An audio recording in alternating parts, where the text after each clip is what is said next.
તો મિત્રો આજે તો વાવવાના છે આપણા ખેતરમાં ઘઉં. જો પાછળના ઘઉં તો ઉગીને કમ્પ્લીટ થઈ ગયા છે. હવે આમાં વાવવાના છે આપણે ઘઉં. તો આપણે ટ્રેક્ટર આવે છે તો વાવી દઈએ.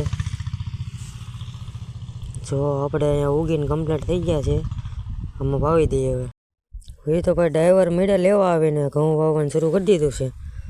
પછી મેં ડ્રાઈવરને કીધું પાછા ઉગશે તો ખરા ને, તા કે અરે ઉગે જ તેને હું કે હું ડ્રાઈવર કાંઈ જેવો તેવો થોડો છો, એવી ડ્રાઈવર છો.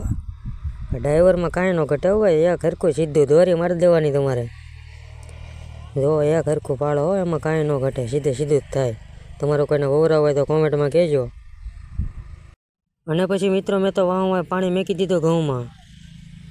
ઘઉં પાવાનું ચાલુ કરી દીધું છે. આપણે જે બીજા ઘઉં તો વાવેલા છે એમાં બીજવાણવાનું છે, એટલે વાવમાં ચાલુ કરી દીધું છે પાણી. જો પાણી આવે છે ઘાએ ઘા. હો ભાઈ, એક ભેગું હેડે. વિડીયો ગમ્યો હોય તો લાઈક કરતા રહેજો ને ફોલો કરી દેજો. જય માતાજી.